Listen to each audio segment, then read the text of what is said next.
something to say, you know? What do you think this is all about? You think this is a fucking costume? This is a way of life. Good Bad Bobby's edition. Would you like a closer look?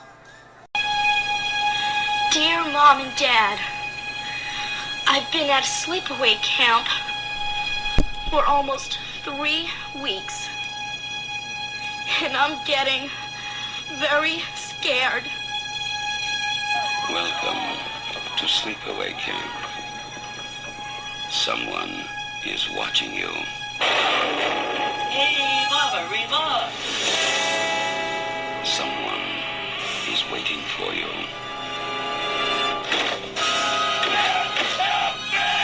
Someone wants to scare you to death.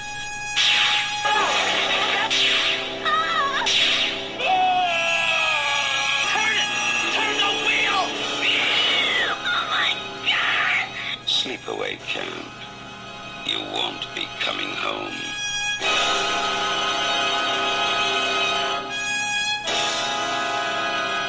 Hello, all you horror podcast listeners out there, and welcome to the Summer Lovin' edition of Harris Horror Hour, episode number 4. I'm your host, Bloodbath Bobby, along with Raging Rose, Angry Al, who made a brief comeback, but she won't be on this episode. She's here live, though, and Clockwork Chrissy. We're going to start off with our recent views, and you know what? Let's go to Clockwork Chrissy. What's your recent views? The most recent horror movie I've watched is Cube, which is a Canadian horror, which is kind of... yeah. Anyways. Raging Rose? Last night I watched The Secret Window, Johnny Depp movie. You finally admit your love for Johnny Depp? No, I just watched it because they have Stephen King movies on TV, and I picked that one because I never saw it. Any good? Yeah, it was real good. Kind of predictable, like most Stephen King movies are, but it was good. Good beginning, middle, and shitty end. No, it was the end was good too. Nah. The end was good too, but it was just predictable. Anything else? I mean, there's like a list, but I can't think right now. Okay.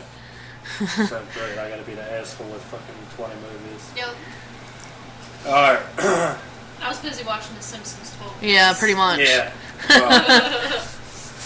Well, I watched Compound Fracture, Curtains, City of the Living Dead, The Number 23, Dark Skies, The Hills Have Eyes remakes 1 and 2, The Phantom of the Opera, the 1925 version, Dracula 1931, California, Cutting Class, and Sleepaway 2 because I watched Sleepaway Camp 1 and, you know,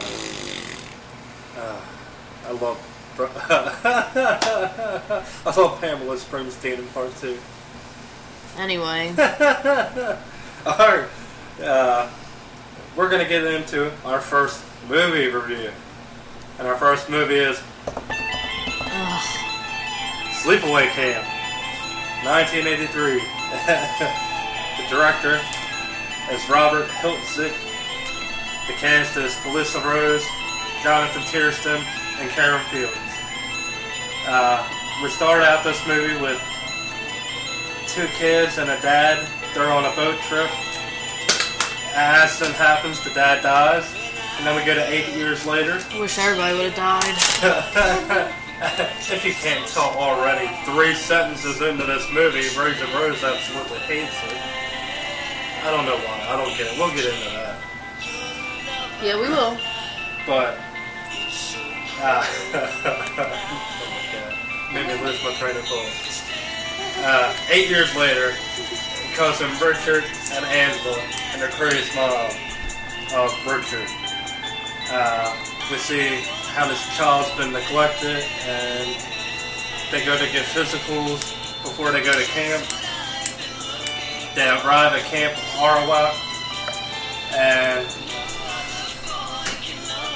the staff there is introduced to you along with all the children that are there.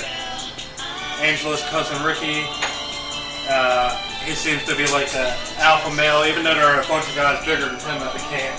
Like adults that are there kind of camp with like. Yeah, let's just get that out aren't there now. counselors. That like these kids are like behemoths compared to Angela and her cousin. Hey, they don't make them what they used to. Yeah. I mean, so what if the guy has a beard? No Like one else even has the beard chicks for him? though, even the chicks are all bullying her and shit, and they're fucking huge. They look like they're 19 and like these kids are 13. That's probably about right. Some of those dudes look like they're like 34. Man. Well, who's to say this camp isn't for all ages? Well, that's weird. Well, I mean, like, let's say 10 to 18 or so. That could These be. people were older. Okay. But we started out with Angela's running with this pervert chef, Artie. Here we go. Man, what do you think about Artie, bros? What did I think about him? Would you take food? Let would me you eat see. food from him? Let me see. He sees the kids in the pantry and he immediately starts taking off his pants. So no, I'm not taking food from him. I'm running out of there and I'm telling that dude, this guy just tried to show his shit to me, or he tried to rape me. And then, you know what? I might not even do that. I might just punch him in the dick myself. Yeah. But, Chris? Well, going by who automatically started keeping his pants down, he probably punches his dick without washing his pants, and then feeds kids, so. Well, when the children came off the bus, he's already looking like, oh, you know, fresh meat. Being a big more or less. pervert. Yeah. He's obviously a pedophile and has no reason being at this camp. But he does good what he deserves with the boiling pot of water. And that's a pretty damn big pot. And the stool he was on, come on. I mean, be a Listen, little... that was a ridiculously big pot. Yeah. Like, I've never seen anything like that in my entire life. Have you ever had to cook for 300 kids? But, I mean, there has to be an easier way. Yeah. 10 different pots. Right. Not one ginormous pot like that. That pot was as big as ours. And it's on a regular convention stove, you know? It made no sense. Hey, his big ass on that stool. I'm pretty sure it's a stool, or was it a chair? It's a chair. Yeah. A chair, but either way, it was a wooden one. He got what was coming to him. He got burnt up. You know what? I would have fucking knocked the water on him and then punched him in the dick. Well, all we seen was a hand, and Artie recognized whoever it was. So, we're led to believe it's obviously a child hand, but we don't know what child it is. It's a camp full of children. What are you talking about? That looked like a man's hand. Oh, it was a kid's show. It was a man's hand. We're not talking about Friday one. Mrs. Voorhees is awfully hairy. Alright, from here, after Artie gets his demise with some boiling hot water, we go from there, and we go to a baseball game, and all the boys talk shit during that. The girls want to go to the beach, and the girls at the camp start picking on Angela, asking her why she's so fucked up. Angela Why she don't talk. Why she don't talk. Yeah. Angela at this point hasn't said a word. All she's been doing is staring. And Ricky, her cousin, stands up for Angela. And Ricky's buddy, Paul, begins to talk to Angela. And then Angela finally speaks and says goodbye, or I'll see you later.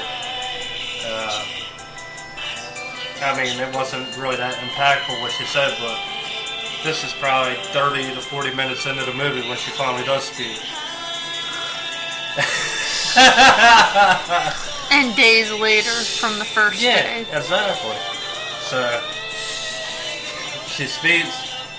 She obviously likes this boy. We had the boys go swimming late at night. All the 30-year-olds, as Rose and Chrissy already stated. They were 19. Okay, well. Chrissy said 30. Those motherfuckers They are go old. swimming late at no one night says. in the canoe. The canoe flips.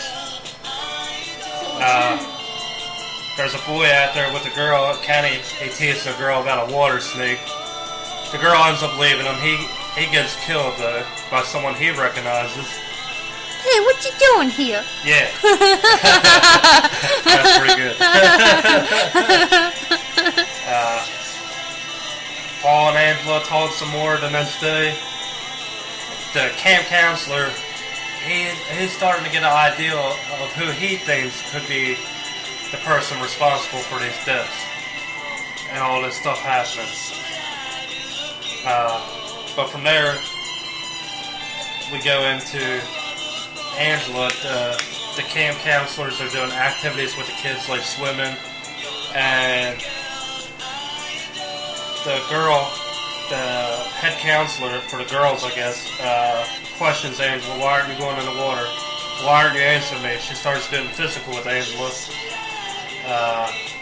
Then we have Judy, who's pretty much the girl bullying Angela, starts questioning her sexuality, and Angela leaves and goes to Ricky's boat. Angela gets hit with the water balloon. Then we have Ricky. He flips out and starts cussing. And this to me is hysterical. When he starts cussing at the other boys. They're up on the roof. He can't Grown do that. ass men. Yeah, the grown men. He's up there like, you fuckers! Come down here, I'll kick all your asses.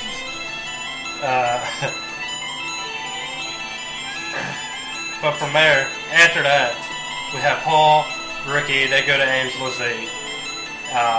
The head counselor, he sees what's going on. And honestly, to this point, Clockwork Chrissy and Raging Rose, do you have any reason to believe, and, well, do you have any idea who the red herring is, or who the actual killer is? Yeah. Without spoiling, do you have an idea? You kind of get an idea of who it definitely is. Yeah. Okay, but was it predictable to you, Chris? Because this is your first time watch. To me it kind of was. I assumed it was one of two people. So. Okay, so two people. Alright. And Rose, I already know. She just hates it. Absolutely, look at her. She's like, get this fucking movie over, get into the burning already. Crap. From there we get a wicked dumping of a bee's nest in a bathroom. And I thought this kill was kind of cool, you know? Yeah. For a movie in 1983, I thought it was a cool kill, you know? Although you could have just slid under the stall. But... Yeah, but I mean, cutting the screen window and the guy not really hearing it until, you know, oh no, what are you doing? No! Oh!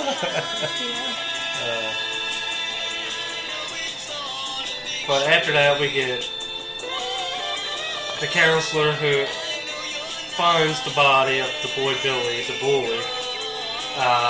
He knows who the killer is. And from there we go with Paul and Angela. They kiss on the beach. And Angela begins to have flashbacks of her childhood. And Angela leaves Paul. Paul apologizes. And Angela leaves again.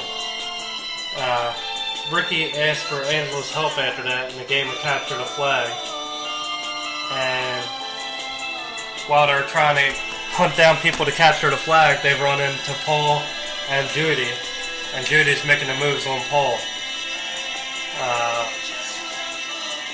Angela sees it. Paul begs for another chance. And Judy tells Angela to go for a swim. They pretty much, from here, we see that Angela really likes Paul. Paul messed around, not really messed around with Judy, but Judy made the moves to him. And we see Mel, the main counselor, he begins to interrogate Ricky. And he actually begins to beat up on Ricky, slapping him around.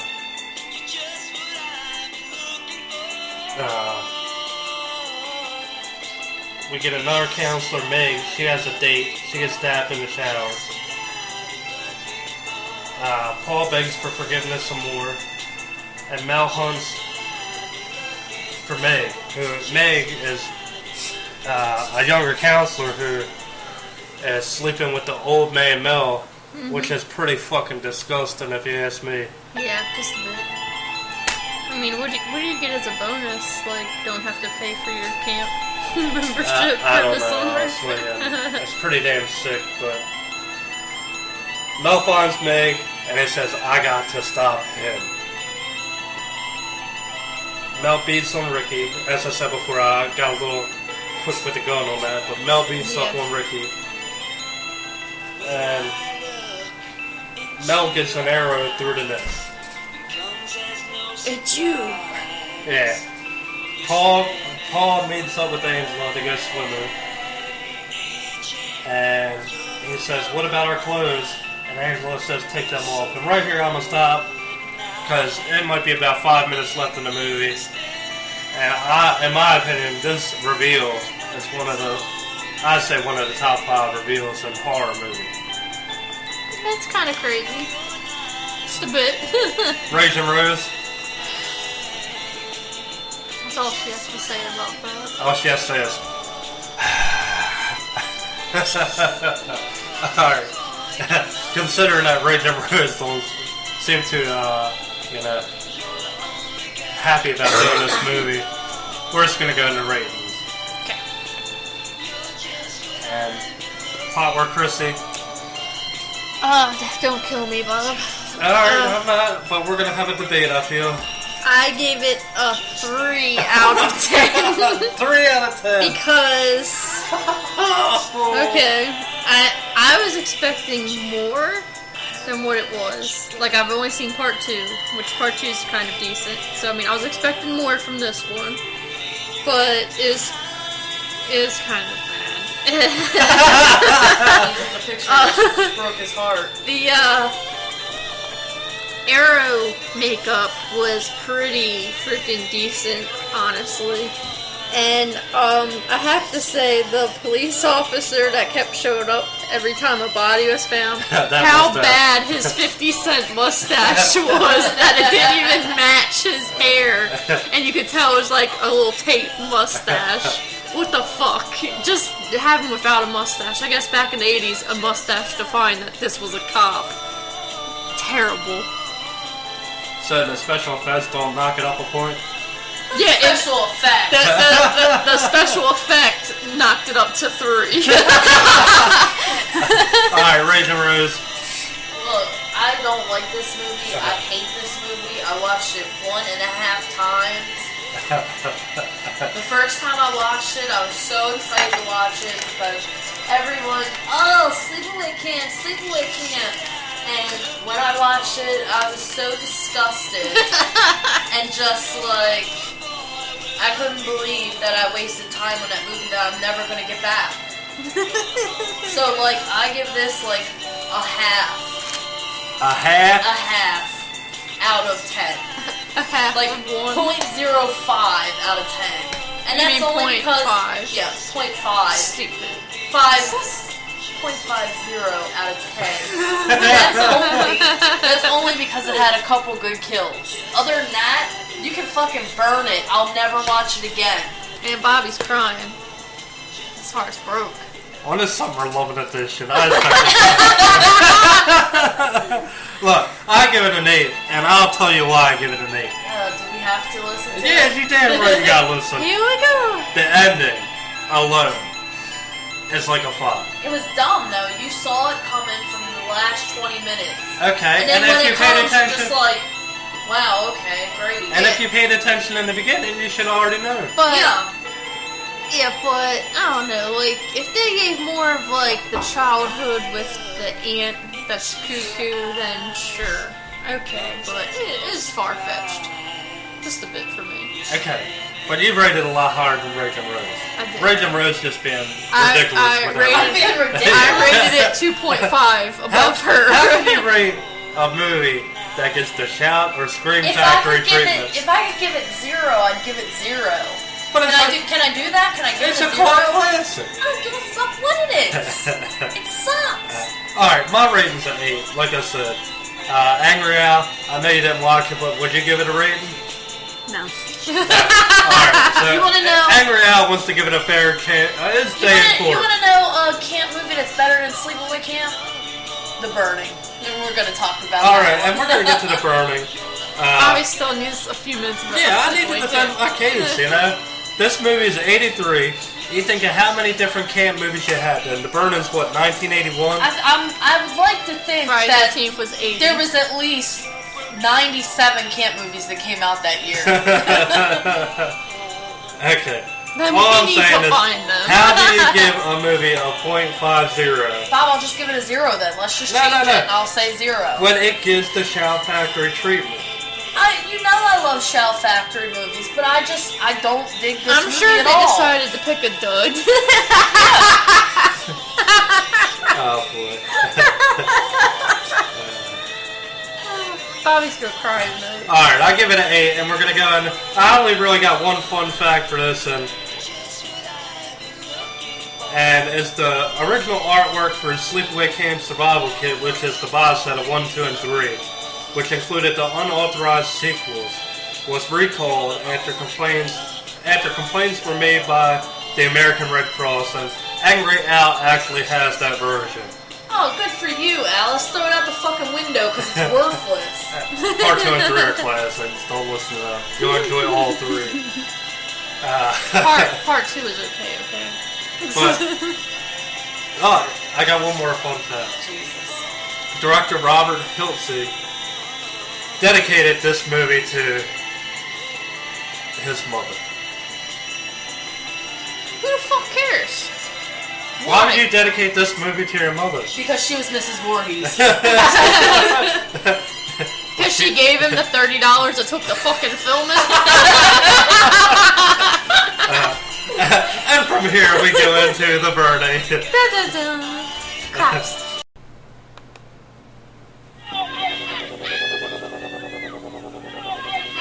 This summer, if you're planning to go camping, don't.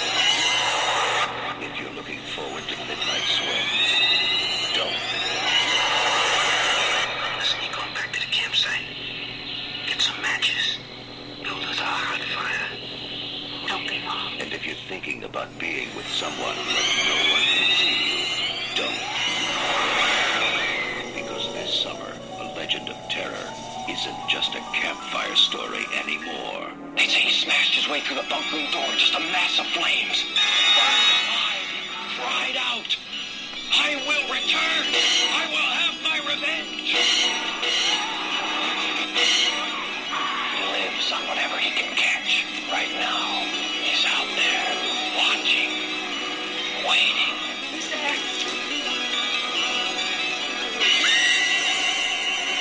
What happened one summer 5 years ago is about to happen again.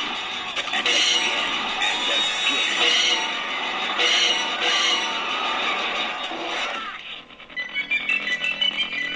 The Burning.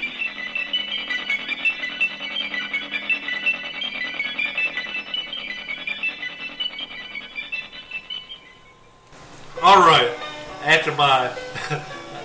I felt like Frankenstein for the last movie, getting chased with torches and pitchforks. And I got my ass beat for Sleepaway Camp.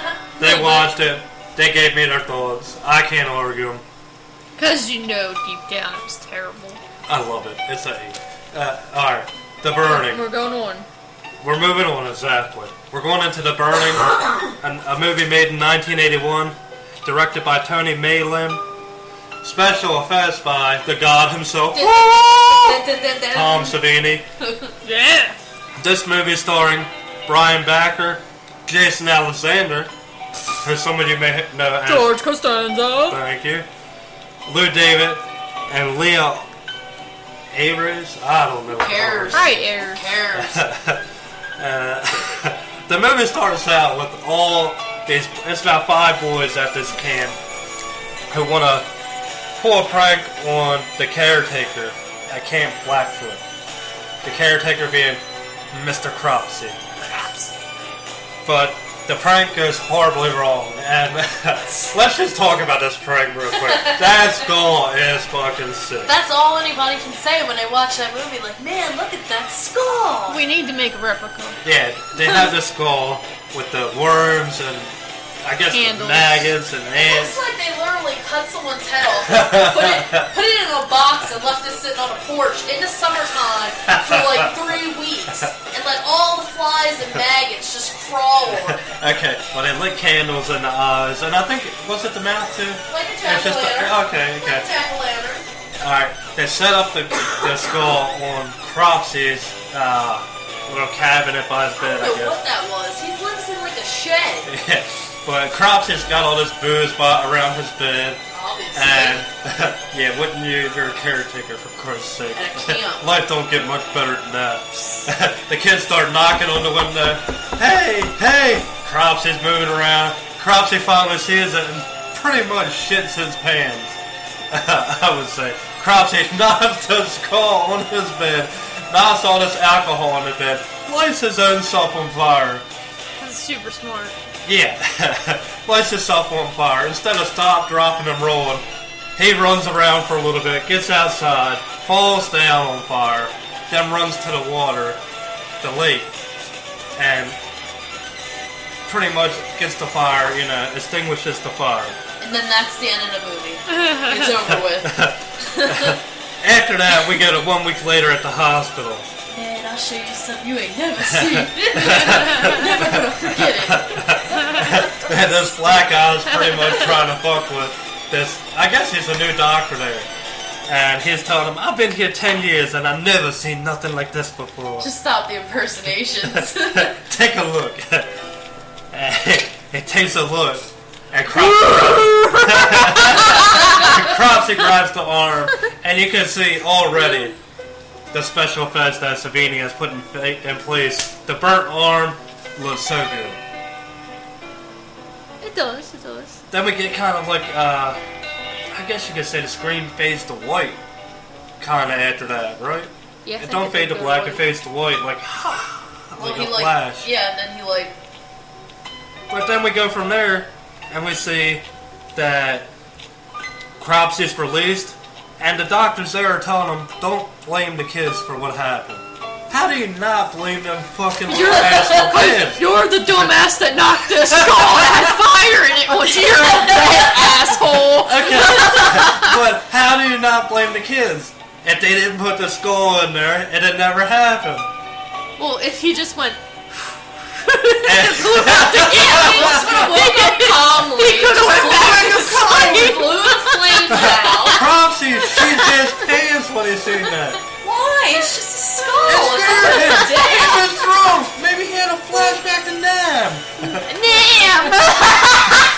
Fucking damn. What the fuck? Either way, Cropsy's released. He gets told not to blame the kids. And what does Cropsy do when he first gets out? Kills a hooker. Yeah. That's what I would do. Yeah. He kills a hooker. Practice makes perfect. The hooker is trying to, get him undressed, and then she's like, okay, well, What's the matter Well, with I mean, you? it's her fault. She started freaking out. she's seen his fucking face. She started freaking out. Hey, you just do your job and take the money, bitch. Doesn't matter what he looks It doesn't matter what the job is, you fucking do it. like. That's what your job is. Cropsy kills the hooker with a pair of scissors. She asked for it. From there, She had it coming. She did. we go to the new teens at the camp. And we see images of Cropsy stalking these kids in the woods. And right from there we get a shower scene, which I'm all for. I'm all for shower scenes in these movies. And we see this little geek, this little twerp named Alfred, who is spying on the girl getting a shower. But you're spying on her too. Not really. I'm not creeping into the shower. I'm already in the shower. You with were her. watching it. I was watching. You damn right I was. I'm watching the movie. I gotta critique it. I gotta critique them movies too. We'll get to that later. Jeez. Alfred gets caught, and he gets bullied by our typical bully in this movie, Glazer. Now, he jazzed him up, and he shoved him in the water. From there, Glazer tries to hit on Sally. Sally turns down Glazer. We go from there to a store where they're all trying to buy rubbers. And we come back to the camp, and Alfred sees Cropsy. Now, the boys look, and the boys don't see anybody. Now, what would you two think if... The face in the window! if you seen this face and no one believed you? Would you think you're crazy, or... I'd be like, fuck them, I'm out this camp, they all gonna die. Peace. Yeah, I mean, around this time, Jason was already out, right? First Friday the 13th, yeah. So yeah, 81, so... I don't think I would even go to camp, so... Yeah, fuck that. Fuck's camp, man. Alright. From after Alfred sees what he believes he saw anyway, we have a lunch canoe trip announced. Woodstock, who's one of my... he's probably one of my favorite characters in this movie, who I later find out. And my mind is still blown from this. Chrissy, who is he in Short Circuit 2? He's the fucking Indian dude, man. He's the Indian dude in Short Circuit 2. Why do you have a white dude playing an Indian dude in We're not talking about Short Circuit, Bob. Just get over it. Alright, my mind's still blown by that. Hey, Jenny, five. Hey, thank you, Benjamin. Just get over it. Paint does a lot. Yeah, it did. Before the canoe trip, we get the campfire story about Camp Blackfoot. And the counselor says, don't move. He'll hear you.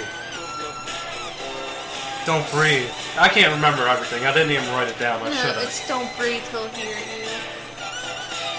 I don't remember about that. It's But some bullshit. he told us about the prank that the kids pulled on him. And after that... Don't move, he'll see you. Don't breathe, he'll hear you. I don't remember the last And then something or he'll kill you. You're dead! Yeah, you're dead. And then they pretty much pull a prank on all the kids there. Eddie comes out dressed in a costume, scares everyone. And after that, Karen and Eddie decide to take a little swim. And we get some boobies. But my man Eddie, you know, he ain't my man. Eddie is a fucking pervert. He tries to force himself on this girl. He can't take no for an answer. He gets pissed. What'd you come out here for? Yeah. Chrissy, you are on point with this impersonation today. I gotta give you that. He tries to force himself on Karen. She slaps him and leaves. And she's looking for her clothes. she's looking for her clothes. This isn't funny. And we get... clothes. She finds a piece here, a piece there, a little piece everywhere. Cropsy's playing games. Cropsy grabs her from behind a tree, cuts her fucking throat with a pair of garden shears. What she fucking deserved for not putting out for fucking freak in the water. For not putting out? Dude. She didn't put out and she still got killed, dude. Yeah. You might as well break the fucking rules of the movie and just deal with that. What did she do to deserve that? She took off her clothes. She went to camp. That's what she did. She got naked. She is dead. Maybe Cropsy had flashes of the prostitute when he seen her. Who knows what's going on The with prostitute this didn't get naked for him. He didn't get that far. Son of a bitch. From here, we go to the next day after the throat slice of Karen. And the counselors hunt for Karen. And they realize Where's that all... Karen? What'd you do? Maybe you just came on too strong. Exactly. They go right to Eddie. Eddie denies everything. Says maybe he came on a little strong. They got in a little argument. They realize that the canoes are gone. And they have no way of getting back to camp. Because they can't walk through the forest that the camp is obviously connected to. Exactly. And the counselors then build a canoe. It was a raft. They built a raft. They built a raft.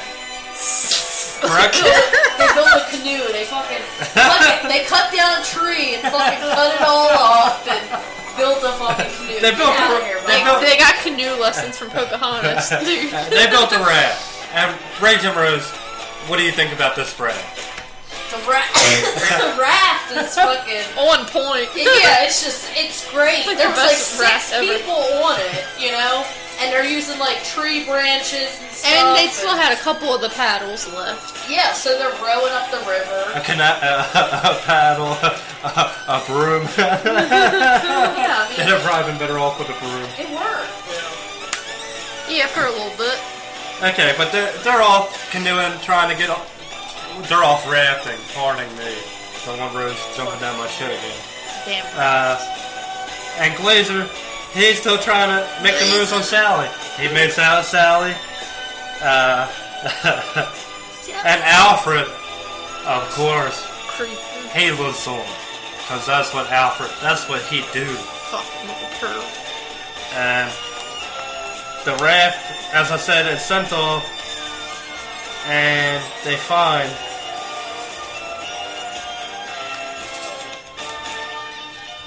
One they of their find canoes. the canoe. At least a One canoe of their floating out in the middle of this lake. And what did they find in this canoe, Raging Rose? What do you think they found? A fucking Jack in the Box. They find Mr. Cropsey, and we get a couple good kills in this. Got some finger Let me tell you slices. something. That kill was the best murder scene of any camp movie ever. Of all time. The canoe period, all the kills. All them kills in that canoe, they beat any adjacent kills. No, I can't say that. Well, it was 5 people killed on that canoe. Eddie was one of them, and I was glad to see Eddie go. He might have got it the worst. It was within 2 minutes. Not Yeah. even 2 minutes. We got fingers cut. Cropsy should have said, "What'd you come out here for?" To die, bitch. We got fingers cut. We got a slash to the temple. We got a stab to the throat for my man Eddie. He got it the worst, and I enjoyed that kill rather much. Rather much. One of the other kills we didn't see though. It kind of like you seen the shears hitting the side of the raft a couple times. I'm trying to remember. The slash to the face, the Doesn't fingers. matter. He killed all of them. He killed 5. God. And we go back to the woods, and my man Glazer. I would say he laid the smackdown, but it was about 30 seconds of a smackdown. And It wasn't even 30 seconds. You're being too nice. It'll be better next time. Well, I think someone really enjoyed this movie. Glazer promises, Chrissy. It'll be better next time. And I can't remember what happened. Sally gets cold. And Glazer says, "Oh, I'll be back. I'm gonna go run to camp and get some matches." Yeah, so they can set a fire and stay there all night, and then he'll try to make up and do round 2. And Yeah. as Glazer says that, I guess Alfred leaves already. Because Alfred makes it back to camp before Glazer does. Alfred pretends to be sleeping, which, you know, this is what I'm trying to figure out in this Creeper. movie. Who's the bigger perv, Alfred or Eddie? Well, Maybe we can make that a future versus. with Eddie, you knew his intentions. This little creep, you don't know what he wants. Pretty much. I mean, pretty fucking sick. But while Glazer's gone, Sally tries to fight off Cropsy. And let's just say, when Glazer gets back, he has a pretty nice surprise waiting for him. Yeah. Another Jack in the Box, as Rose put it. Look, this may be my favorite kill in the movie. Yeah, it's pretty sweet. Pretty sweet. Glazer uncovers Sally to find out Cropsy's under that bitch waiting. Under that bitch. And he gets the garden shears to the throat, impaled into a tree, and hung. And that to me is my favorite kill of this movie. Yeah, that's pretty sweet. But I forgot to even mention this, but it really happens every point in this movie. Alfred follows Glazer back. He sees Glazer get killed. Alfred runs for help. And Alfred returns with the camp counselor, Todd. And Cropsy cuts Todd and pursues Alfred. Meanwhile, back at the camp with the rest of the kids, the rat is found. It's making its way back. Yeah, it's making its way back around, just around the riverbed, you might as well say. They find it, find all the bodies on it. All the dead bodies are on this canoe. What a rat. And here, I got that. Motherfucker. All the kids are upset, and Michelle, the camp counselor, attempts to get the kids to the camp's office. And Todd hunts for Alfred. Michelle says that the cops are coming and head back to find Todd and Alfred. Alfred, the whole time, he is running from Cropsy, and this, I ain't gonna lie, this chase scene to me seems a little long. It was a bit drawn out. You know that motherfucker couldn't run that far. Yeah. He was ready to have a damn asthma attack. Fucking nerd. Well, it's like Alfred's running for a day and a half, you know, trying to get away from I mean, Cropsy. that's what I felt like it was. Like, the end was I could have went without all the running. It was like a 2-hour run But when it should have just been like, I die. think the last 45 minutes of the movie are just Alfred running. I think that's what it is. It's not that bad, but it was Okay. a good movie. But we get to a barn, and Cropsy finally catches Alfred. Finally. A whole day and a half later. I got you, fucker. So, my question is, if this is all part of the camp, why wasn't that motherfucker living in a barn? Why was he living in a damn little shed? Why didn't he upgrade to the barn? It was far away. It's a different camp. He takes care of the whole thing. Fucking lazy Cropsy's bastard. a caretaker. He ain't no one important. He can live in a shed. They kind of even know that barn was there. Cropsy did. Yeah, he did, but I mean, the other After Cropsy catches Alfred, he ties him up, and Cropsy has a flamethrower. Todd ends up coming behind with the axe, and I think we should end it there. I think we should too. And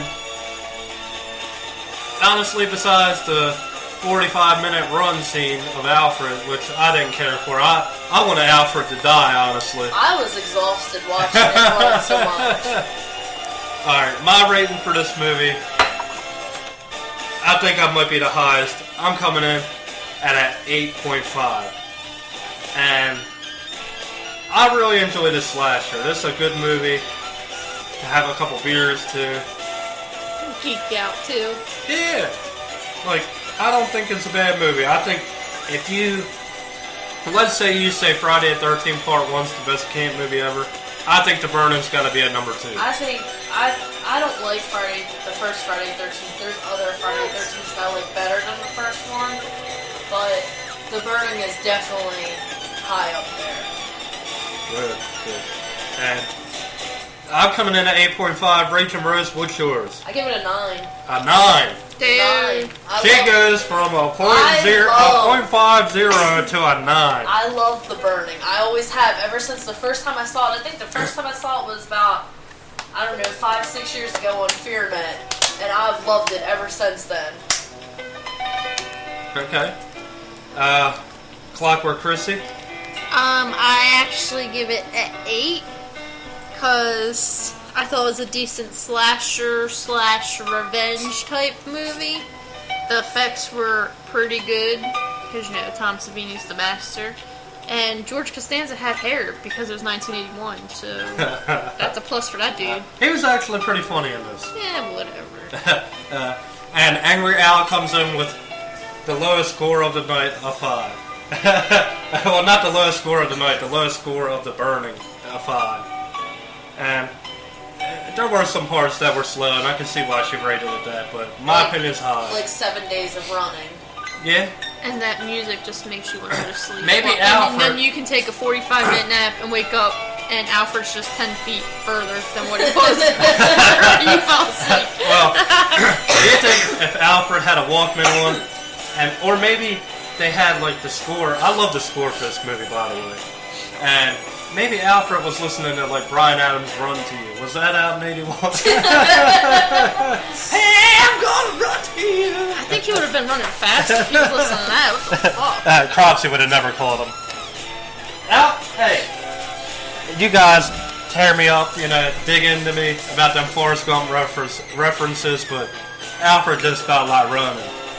Yeah, he couldn't run as fast as Forrest Gump. Okay, a little bit of fun facts for this movie. Tom Savini turned down Friday the 13th Part 2, 1981, to work on this movie. I would have too. It's a better movie. It is. Is that why Jason had hair in that one? Quite possibly, Savini's the man. The concept of the film, originally scripted as The Cropsy Maniac, is based on a campfire story told at summer camps in and around New Jersey and upstate New York. The story is still in circulation. I've never heard this story. I've never been to a camp though. To create Cropsy's distorted POV shots, the cinematographer rubbed Vaseline on the outside edges of the camera lens. Yeah, what'd he have Vaseline for at camp? It puts the Vaseline For dry on the skin. Yeah.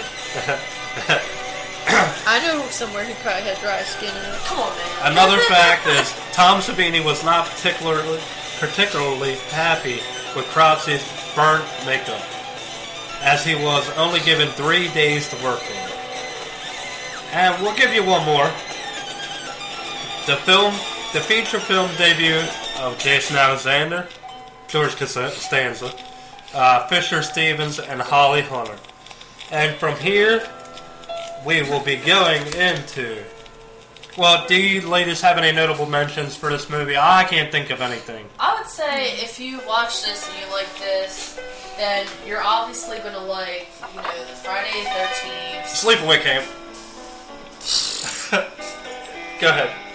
Like, I don't know, like the cheesy campy movies like that. That's all I could say. Clockwork. And if you like this, you might like Slaughter High. It's another good cheesy revenge movie. Not camp, but... Yeah. Alright, we're heading into the fan favorites now. And once again, we appreciate all your fans, your feedback. And I really don't like calling you fans. We're going to call it listener favorites. Because if you're not fans, I ain't popular. I ain't nobody.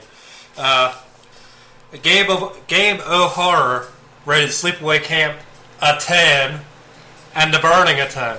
Gabe, I don't know what you're doing, man.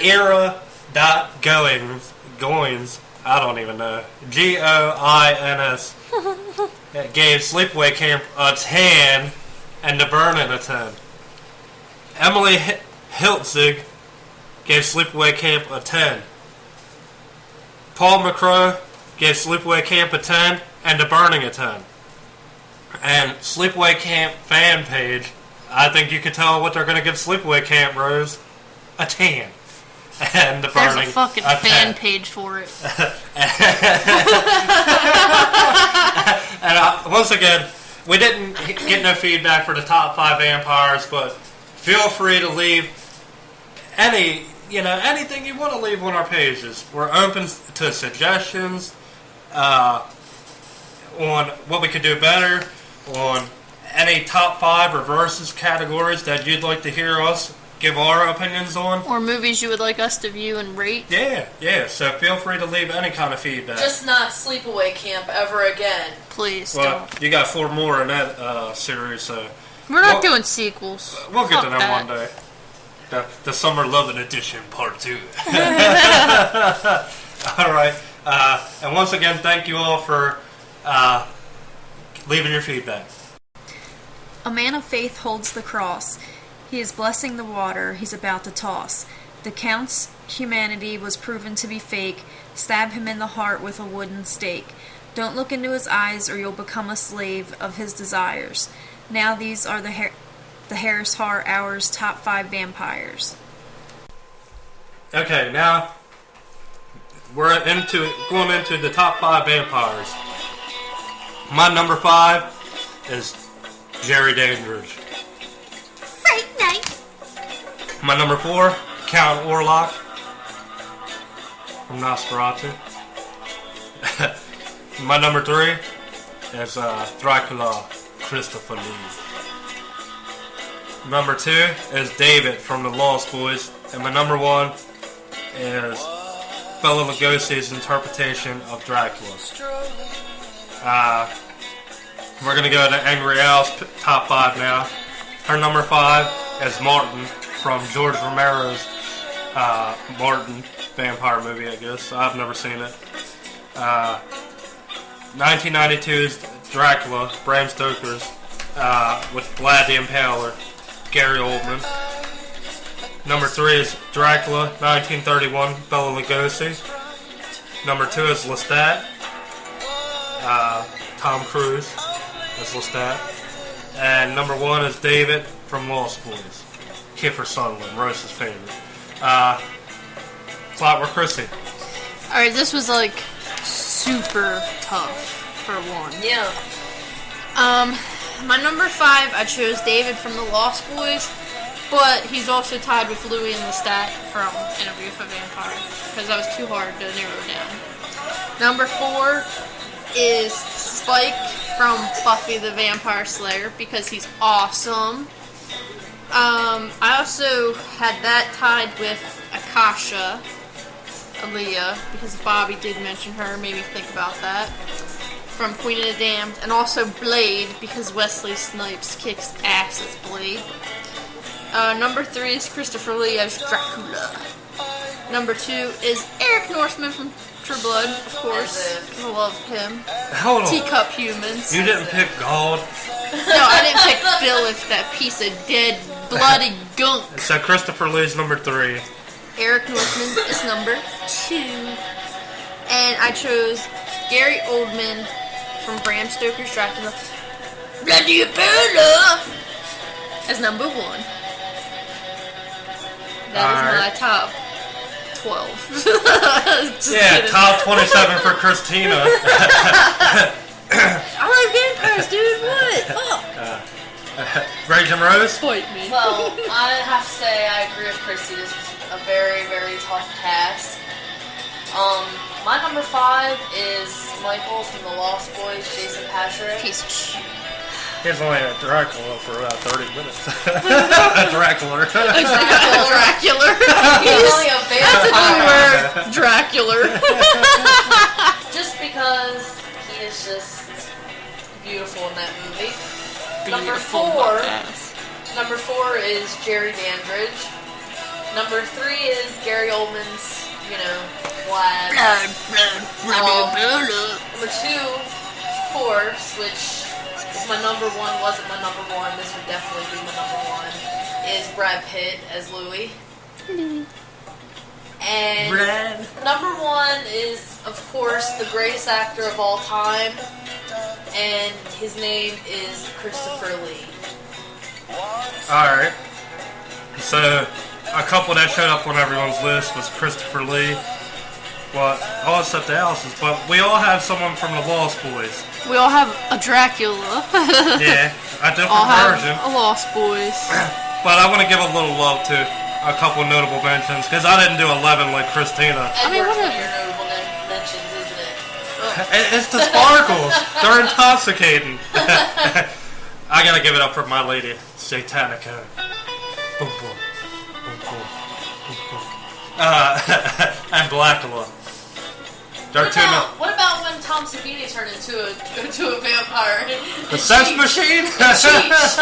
What about when Cheech turned into We a got vampire? black pussy, white pussy, hairy pussy, smelly pussy.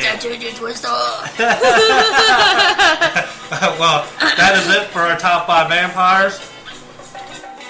Okay, we're gonna close out episode number 4, the Summer Lovin' Edition. Don't ever do that again. But I want to inform everyone that episode number 5 will be the Hooks and Chainsaws edition. All Angry Owls picks. It's going to be the original Hellraiser and the original Texas Chainsaw Massacre, along with our versus category. It's going to be the battle of the Clive Barker Doctors, Dr. Decker versus Dr. Chenard. And that's all I got to say about that. I will see everyone next time. Raging Rose, Clockwork. I'll be better next time. Bye. Alright, see y'all.